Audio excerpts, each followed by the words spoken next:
The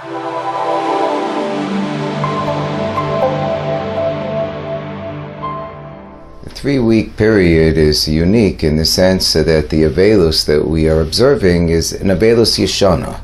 It is a mourning over events that happened a long time ago. We mourn the destruction of the first Beis HaMikdash. We mourn the destruction of the second Beis HaMikdash. This goes back 2,000 years and more. In that sense, we contrast it with what we call Avelus Chadasha, when a person, Rahman al-Litzlan, loses a close relative, so that's a much more immediate mourning experience over something that just happened. Rav Soloveitchik explains that these two different types of mourning are observed differently. For an Avelus Chadasha, when a person loses a close relative, so then the most intense form of mourning is at the very beginning, the first day, followed by Shiva, followed by a lesser mourning during Shloshim, followed by more attenuating mourning during Yud Beis Chodesh for a parent. But when it comes to Avelus Yeshana, we start out with smaller things. We refrain from getting married, we refrain from haircuts during the 3-week period. And then during the 9 days, it becomes more restrictive with respect to restrictions on bathing, for example. And then when we get to, and laundering, and then when we get to Tisha B'Av itself, it's equivalent to the type of mourning that would be observed, for example, in connection with Shiva. It becomes more intense. Why do we have this contrast? So Rav Soloveitchik explains that when we're dealing with Avelus Chadasha, the idea is that a person has to deal with tremendous loss, and over time they have to gradually ease themselves back into normalcy. When it comes to the Avelus Yeshana, the mourning over the destruction of our holy temples, so then we need to sensitize ourselves to the tremendous loss. We need to ease ourselves into it, gradually until we cascade into a crescendo of heightened mourning and grief when we realize what we have lost.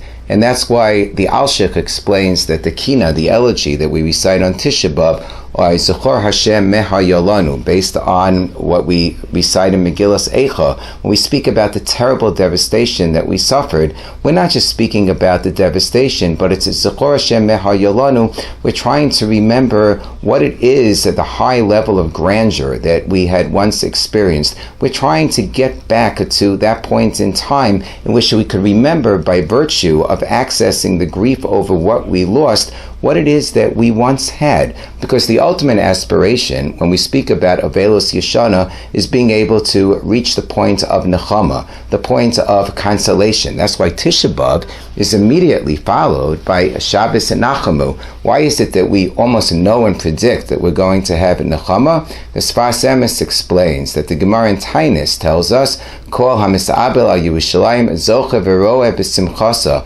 If you mourn over Yerushalayim, then you will merit to see its happiness. The Ramban, in his Torah Sa'adam, says that the Nusach is Zocha V'roa B'nechemasa. We're able to see the comfort. What's the connection between B'nechemasa and B'simchasa? The Sfas Emes explains, it doesn't say Yizke V'yira B'simchasa. You're going to see in the future the Simcha. No, you feel it on some level, Zocha V'roa, right now, by virtue of accessing this sensitivity, this appreciation for what we lost. What we also are able to access is the yearning to recapture what we once had. The word nechama has the connotation of comfort, of being able to be happier, but it also has the connotation, as Rashi explains in his commentary to Sefer Bereshis, of a change of mind, of a transformation. The nechama is associated with behafachti. There's a change of one's state of mind, and b'simachtim, that leads to greater happiness. What we do during this period is we transform our state of mind, that we have a much greater appreciation and thought process about spiritual yearning, of what it is that we're supposed to attain, of what the meaning and purpose is of our life, that it's all about trying to bring back the Kedusha of the Beis HaMikdash that we lost, of being able to connect and be closer to HaKadosh Baruch Hu. The Or Gedayahu derives from the pasuk in Megillas Eicha, Korotfea hisigua bein hamitzarim. The bein hamitzarim, that's what we call this period, between the Straits, Straits, between the Straits of Yud Zayin B'Tammuz and Tisha B'Av. That's Bein HaMitzarim. What does it say in Megillas Eicha? Korotefeh hisiguha bein hamitzarim. You'll be able to attain something by running after it. What's that? Korodef ka hisiguha bein hamitzarim. If you seek a God, you seek HaKadosh Baruch Hu, during this period of time,